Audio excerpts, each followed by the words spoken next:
Kabanata 626. Ang lalaki ay ang Baron, si Fernando Thompson. Siya ang pinuno ng Blackstone Town. Sa mundong ito, ang pagiging isang mandirigma ay hindi madaling gawain. Kahit na matapos makamit ang katayuan ng mandirigma, ang pagkamit ng isang marangal na titulo ay nangangailangan ng pagpapatunay sa sarili sa larangan ng digmaan. Ang pagiging Baron ay hindi maliit na tagumpay, ngunit kapag nagkaroon ka na ng titulo, ikaw ay talagang naging pinuno ng iyong sariling domain. Bagamat maaaring maliit ang Blackstone Town, ang buhay bilang pinuno nito ay medyo marangya. Hawak pa ni Fernando ang karapatan na magkaroon ng virginity ng sinumang nobya sa bayan. Sa mga tao sa Blackstone Town, si Fernando ay parang isang hari. Takot na takot si Jenna sa presensya niya kaya bumigay ang mga paa niya na agad na lumuhad. Lumuhad na rin sana si Alisa pero pinigilan siya ni Sebastian. Aniya, hindi na kailangang lumuhad sa kanya. Jenna, tumayo ka na rin. Sebastian, ano bang pinagsasasabi mo? Eto si Baron. Pareho kayong lumuhad. Saway ni Jenna. Magtiwala ka sakin, Jenna. Magiging ayos lang ang lahat, may kumpiyansa na sabi ni Sebastian. Napakagandang kagandahan. At isang taga-kanluran din. Pambihira. Hindi pinansin ni Fernando sina Sebastian at Jenna. Ang kanyang mga mata ay nakatuon kay Alisa, halos kumikinang sa pagnanasa. Marami na siyang natulog na babae. Marami sa kanila ang magaganda, ngunit walang makakapantay kay Alisa. Sa tabi niya, sila ay walang iba kundi karaniwan. Hindi mapakali sa kanyang titig, nagtago si Alisa sa likod ni Sebastian. Tuluyan nang nawalan ng ulirat si Fernando at pinandilatan si Sebastian. Na may layuning pumatay, sinabi niya, "Ikaw bastard. How dare you not kneel before me? You're got some nerve. Ang tanga mo." Lumuhad ka agad at magmakaawa sa awa ni Mr. Thompson. Pasaway ang isa sa mga alipin ni Fernando. Pinagalitan din ni Jenna si Sebastian dahil natatakot siyang magalit ito kay Fernando. Ngumisi si Sebastian. Baron ka lang. Sa tingin mo kaya mo akong takutin? Walang hiya ka. Ang lakas ng loob mo. Galit na galit ang mga alipin, at sumigaw sila ng galit. Nang may pagnanasang pumatay, sinabi ni Fernando na, "Ikaw hayop ka, katapusan mo na. Dakpin niyo siya. Pahirapan niyo siya hanggang mamatay siya." Ang mga Alapiers ay agresibong sumugod kay Sebastian, bawat isa sa kanila ay nagkukuskos ng kanilang mga palad na may mapanuksong tingin sa kanilang mga mukha. Takot na takot si Jenna. Nagmamadali siyang yumuko at nagmakaawa, "Mr. Thompson, pakiusap huminahon ka. Isa siyang disipulo ng Netherworld Sect. Pakiusap, alang-alang sa sect, pakawalan mo siya." Ang Netherworld Sect. Nang marinig ang pangalan, tumigil ang mga alipin. Halata namang natakot sila dito. Ang Netherworld Sect ay ang pinakamakapangyarihang organisasyon sa rehiyon, na mas malakas kaysa sa Knot Estate. Hindi rin nila kayang makipagkulitan sa kanilang mga alagad, kasama na ang kanilang mga alagad na mas mababa ang ranggo. Laking gulat ni Fernando. Talaga bang disipulo ka ng Netherworld Sect? May pruweba ka ba? Agad na inilabas ni Sebastian ang insignia ng Netherworld Sect. Isang inner sect disciple. Imposible. Napaatras si Fernando sa gulat. Sumingit ang isa sa mga Alapiers, Mr. Thompson, ang kanyang pamilya ay nagtatago kamakailan lang. Hindi siya maaaring sumali sa sekta noon. Kahit na sumali man siya sa sect, malamang nakapasa lamang sa mga pagsusulit kahapon at naging isang outer disciple. Tumanggaw si Fernando. Naglakas loob kang magpanggap bilang isang inner sect disciple ng Netherworld Sect. Sa tingin mo ba madali akong lokohin? Ang lakas ng loob mo. Totoo ba, Sebastian? Takot na tanong ni Jenna. Siyempre hindi. Totoo ang sinabi ko. Huwag kang mag-alala, walang mangyayari. Tumingin si Sebastian kay Fernando at sinabing, "Kung sa tingin mo ay nagsisinungaling ako, bakit hindi mo subukan? Sisiguraduhin ko na pagsisisihan mong ipinanganak ka." Kabanata 627. Saglit na natigilan si Fernando. Hindi niya masabi kung nananakot lang ba si Sebastian o hindi. Kung siya ay tunay na isang inner sect disciple ng Netherworld sect, kung gayon siya ay isang taong hindi dapat kalabanan. Sinabi ni Fernando pagkatapos ng ilang pagsasaalang-alang, ipapatinggan ko ito sa mga tauhan ko. Kung talagang taga-sekta ka, hahayaan ko na. Kung nagsisinungaling ka sa akin, siguradong patay ka. Maaari ka nang umalis. Niayaw ni Sebastian na pakialaman sila. Ngumisi si Fernando. Aalis ako, syempre. Gayunpaman, dapat sumama sa akin ang nobya. Huwag mong subukang makipaglaro sa apoy, malamig na babala ni Sebastian habang nakapikit ang mga mata. Sabi ni Fernando, dapat ibigay sa akin ang virginity ng bawat bride sa Blackstone Town. Nilabag mo ang mga patakaran noong ginalaw mo siya. Sa ngayon, palalampasan ko ito, pero kailangan ko siyang gamitin sa loob ng ilang araw. 00. Dakpin niyo na siya. Tingnan natin kung sino ang naglakas loob na hawakan. Agresibong sabi ni Sebastian na may intensyong pagpatay. Lahat ng tao sa paligid ay nakaramdam ng malamig na panginginig na gumagapang sa kanilang mga gulugad, nakaramdam ng takot. Maging si Fernando ay nabigla rin. Gayunpaman, mabilis niyang inayos ang sarili. Malamig niyang sinabi, wala akong pakialam kung disipulo ka ng Netherworld sect. Baron ako, at hindi ako natatakot sa iyo. Sinusunod ko lang ang mga patakaran, kaya kahit ang Netherworld sect ay hindi. Wala akong karapatang makialam. Honey, hayaan mo na lang akong sumama sa kanya. Kung hindi, katapusan na natin, naluluhang sabi ni Alisa.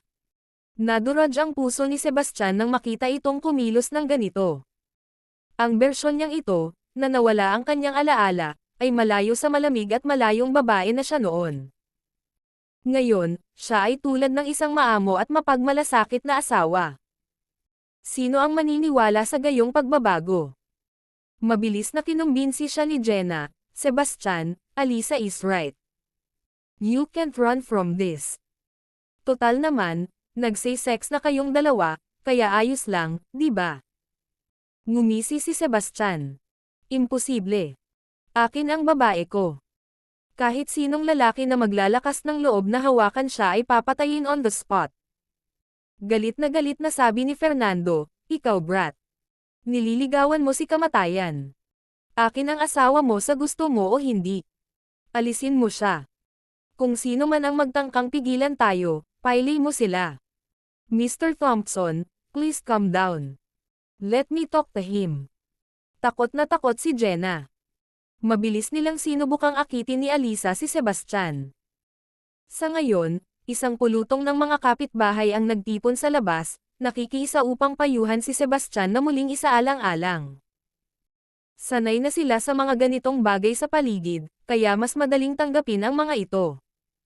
Gayunpaman, iba si Sebastian. Hindi niya napigilan ang sarili na sumama dito. Tama na walang kumukuha sa babae ko. Ni ang hari ay hindi ako nagawang palayain siya. Ikaw, Baron. Wala kang iba kundi isang insekto sa akin. Akala mo kaya mong ay bully ang babae ko. Humihingi ka ng kamatayan. Dahil sa pagpatay, naikuyom ni Sebastian ang kanyang mga kamao. Napailing na lamang ang mga taga-nayon sa pagkadismaya. Sa kanila, halatang nawala sa isip si Sebastian. Talagang hinihiling niya ang kamatayan sa sandaling iyon. Si Jenna ay bumagsak sa lupa sa sobrang takot, habang si Alisa ay nakasakay sa barko na ang kanyang mukha ay namutla. Gaya ng inaasahan, galit na galit si Fernando. Bastos ka. How dare you speak to me like that? Now you've really pissed me off.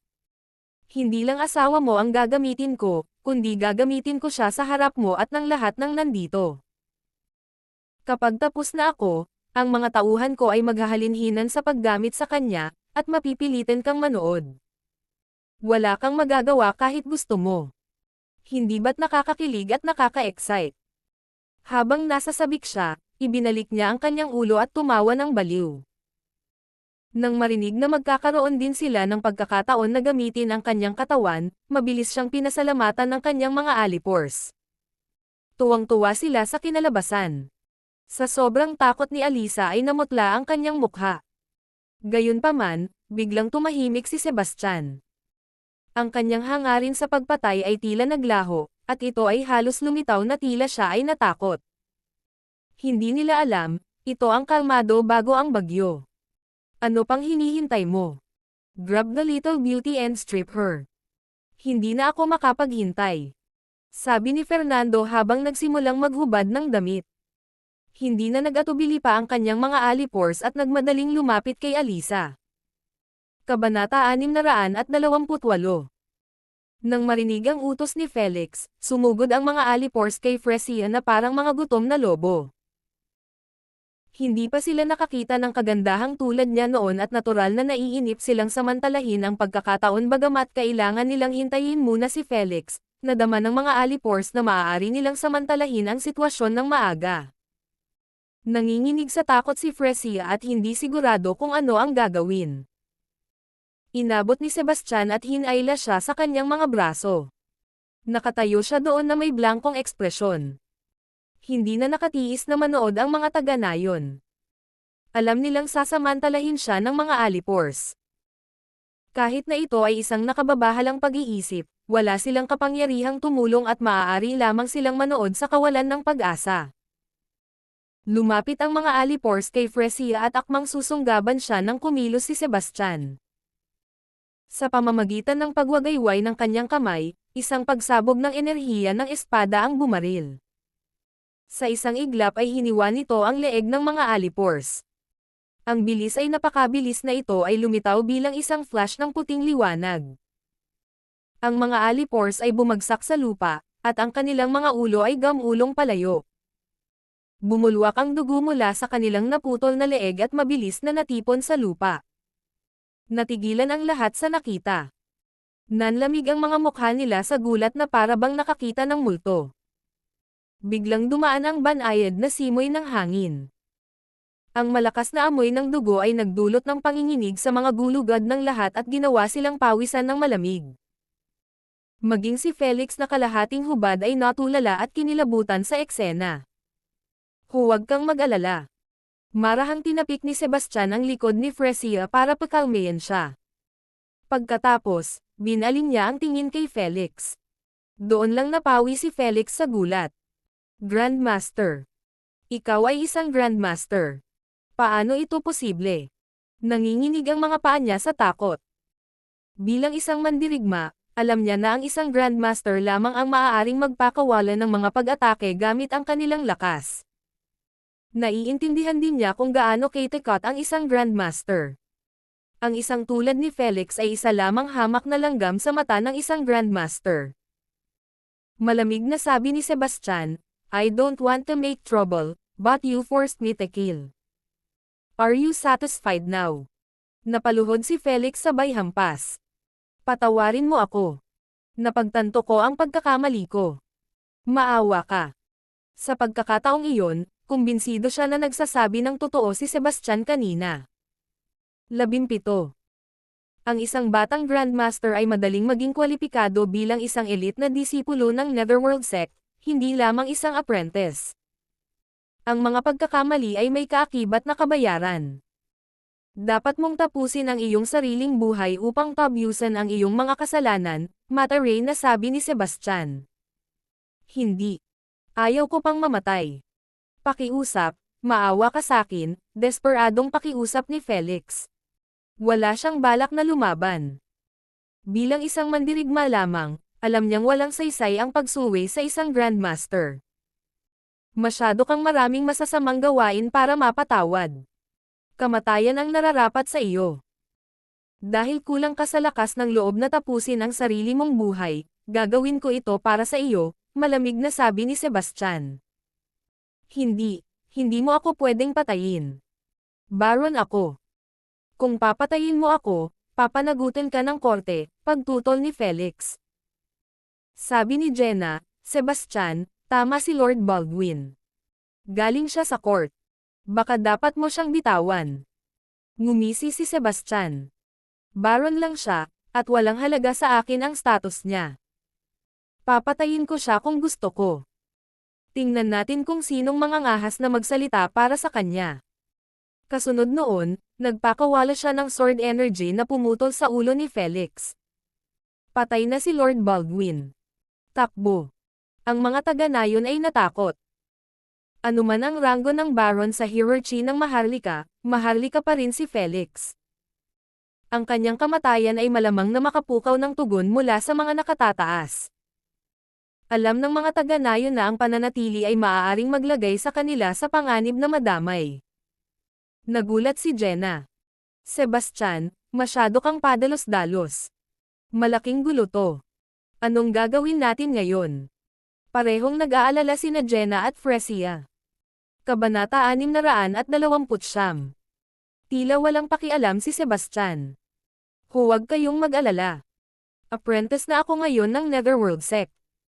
Hindi malaking bagay ang pagpatay sa Baron, at walang mangyayaring masama. Sabi ni Jenna, kahit isa ka, hindi mo dapat pinatay si Lord Baldwin. Kung kumilos ang korte, hindi ka mapoprotektahan ng sekta. Hindi ko kailangan ang proteksyon ng kahit na sino. Wala akong kinatatakutan sa mundong ito, mayabang niyang sabi. Ang kanyang cultivation base ay umabot na sa tugatog na banal na Grandmaster, at siya ay hindi mapapantayan ng sinumang demigod. Dagdag pa, ang antas ng paglilinang sa Core Island ay karaniwang mas mababa kaysa sa mundo sa ibabaw. Kaya, ang mga pagkakataon na makatagpo ng isang demigod ay napakaliit. Mayroon ding clue si Sebastian tungkol sa Advanced Stage 3 technique.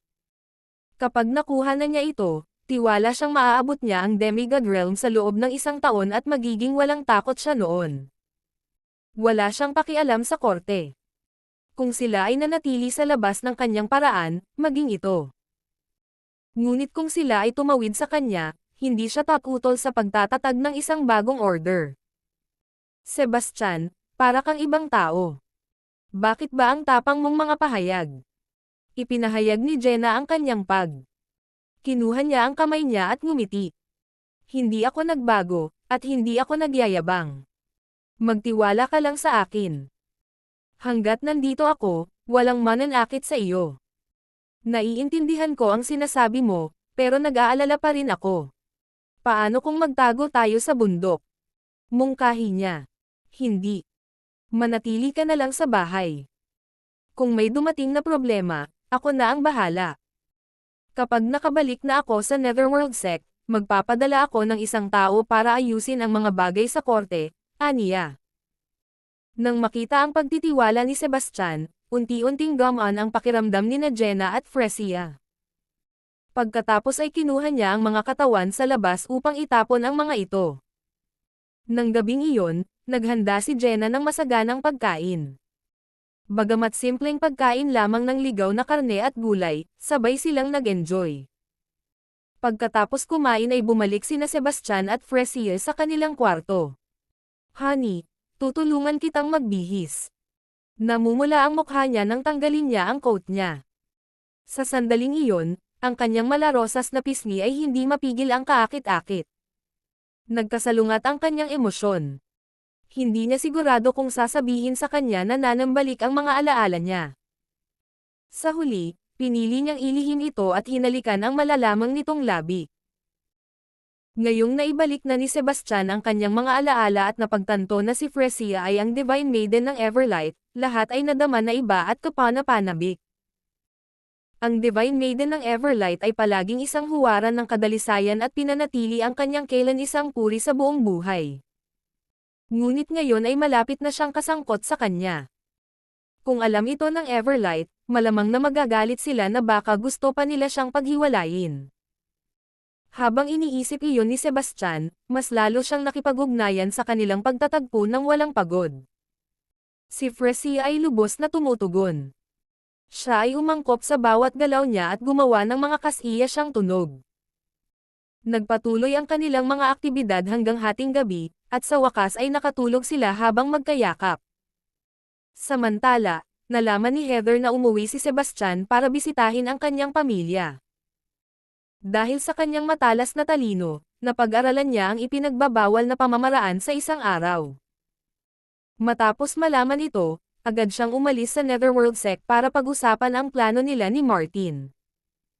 Nagdesisyon si Heather na kumilos kaagad dahil nahihiya siya sa engagement nila ni Sebastian. Sa mga marangal na lupon, ang mga karaniwang tao ay minamalas sa mga tuntunin ng kanilang background at katayuan. Kahit na naging apprentice si Sebastian ng Netherworld Sect, hindi niya maalis ang label ng isang commoner. Bukod pa rito, galit na galit siya dahil sinimulan na siyang kotsain ng ibang mga maharlika. Napansin ni Martin ang pagmamadali ni Heather at sinabi ang kanyang pag-aalala. Masyado kang nagmamadali. Kahapon ka lang engaged. Kung may mangyari sa kanya ngayon, baka magmuni-muni ka ng masama at isipin ng iba na sumpa ka sa asawa mo. Sumanghal siya. Wala akong pakialam dun. Hindi ko ito kayang tiisin ng kahit isang araw pa. Tumanggo siya. Kung ganoon, harangin mo siya pabalik sa sekta at iuwi mo siya. Sa ganitong paraan, maaari itong gawin ng mahinahon. Kabanata 630. 2 araw sa bahay si Sebastian. Kumuha siya ng ilang mga halamang gamot mula sa mga bundok at bumili ng ilan upang pinuhin ang isang batch ng mga regular na table tasks upang mapabuti ang kalusugan ni Jenna. Ginugol niya ang natitirang oras kasama si Fresia. Bilang bagong kasal, ang kanilang kabataang enerhiya ang nagtulak sa kanila na magpakasawa sa mga madamdaming sandali kahit sa araw. Napag-isipan ito ni Sebastian at nagpa siya na huwag nang isipin kung ano ang maaaring maging reaksyon niya kapag nabawi niya ang kanyang memorya. Sa ngayon, siya ay kanyang asawa, at sinadya niyang pahalagahan siya. 2 araw ang lumipas, at kailangan niyang bumalik sa Netherworld Sect. Sa ilalim ng nag-aatubili na tingin ni Fresia, umalis siya. Habang papalapit si Sebastian sa Crosscurrent Valley, biglang lumabas ang isang figure mula sa gilid ng kalsada. Siya pala si Heather, at binigyan siya ng isang pambihirang, mapang-akit na ngiti. Anong meron? Tanong niya. Lumapit siya, ikinabot ang braso niya sa braso nito, at nakangiting sinabing, inimbitahan ka ng tatay ko sa bahay namin. Sumama ka sa akin. Sinubukan ni Heather na hilahin si Sebastian, ngunit hindi siya natinag. Anong ibig mong sabihin dito? Siya snap. Binigyan lang ako ng mentor ko ng 2 araw na bakasyon. Kailangan ko nang bumalik ngayon, paliwanag niya. Sabi niya. 2 araw kang nakasama ng asawa mo, pero paano naman ako? Nakalimutan mo na ba na fiancé mo ako? Tumingin sa kanya si Sebastian at sinabing, Heather, diretsuhin mo na lang ako. Hindi mo ako gusto, at ngayon ay iniimbitahan mo ako sa iyong tahanan. Para kang isang sorrow na nag-aalok upang bantayan ang manukan. Siguradong may mahuhuli. Ikaw. Tinuro siya nito at gustong sumabog. Ngunit pagkatapos ay naalala niya ang kanyang plano at nagpigil. Kaya naman, sinabi niya na, oo. Ayaw ko nga sa'yo noon, pero nagbago na ang isip ko. Total nakita mo na akong hiyubot-hubad at hinawakan mo ako ng hindi nararapat, mabuti pang tiisin na lang kita. Kung hindi, pagtatawanan ako ng lahat. Dahil mayroon kang pambihirang talento at walang limitasyong potensyal, ang pagpapakasal ay makikinabang sa akin. Talaga. May pag-aalinlangan na tanong ni Sebastian. Ang paliwanag ni Heather ay may katuturan, ngunit may naramdaman. Ang kanyang pag-uugali ay hindi pangkaraniwang matulungin. Siyempre totoo yun. Ikaw ang fiancé ko, at wala kang pera. Ano kaya ang mapapala ko sa panloloko sa'yo? Pera. Sex. Tanong niya. Nag-isip siya at sa huli ay pumayag siya, sige. Sasama ako sa'yo. Pero kailangan kong bumalik sa Netherworld Sect ngayong gabi. Mamaya na natin pag-usapan yan. Ang mga labi ni Heather ay bahagyang ngumisi. Naisip niya, sa tingin mo maaari kang umalis pagkatapos pumunta sa bahay ko. Titingnan lang natin. Naghanda na siya ng sedan chair. Kaya, sumakay sila at tumungo sa Holton. Ito ang unang view ni Sebastian sa isang lungsod sa Coreland. Bagaman ito ay kahawig ng mga sinaunang lungsod ng Dragotha, ang Holton ay mas malaki at may pare-pareho, kakaibang pagbabago-bago ng enerhiya. Ang lungsod ay abala sa mga tao at puno ng ingay ng mga nagtitinda. Mukhang umunlad ang buhay ng lahat. Gayunpaman, ang isang downside ay ang pang-aapi ng mga karaniwang tao ng mga maharlika. Maging ang virginity ng nobya ay kailangang ibigay muna sa mga maharlika. Ang pagsasanay na ito ay hindi maiiwasan. Hindi nagtagal, dumating sina Sebastian at Heather sa Knott Estate. Ang ari-arian ay mukhang engrandi at kahanga-hanga sa malalawak nitong bakuran. Ito ay mahigpit na binabantayan, na may mga checkpoint bawat 5 hakbang at mga bantay sa bawat 10 hakbang. Para sa karaniwang tao, maaaring mukhang nakakatakot ang seguridad. Gayunpaman, ang mga gwardya ay wala pa sa ranggo ng mandirigma. Iilan lamang na mas mababang ranggo ng mga gwardya ang mga mandirigma, at mukhang mahina sila. Ang anumang nakatagong pamilya o puwersa mula sa mundong ibabaw ay madaling makalabag sa Knott Estate. Ito ay hindi nakakagulat dahil ang Panginoon ng lungsod, si Martin Knott, ay isang maagang yugto ng banal na Grandmaster. Sa ganoong cultivation base, siya ay halos hindi mahalaga sa ibabaw ng mundo. Sebastian, andito ka pala. Pumasok ka.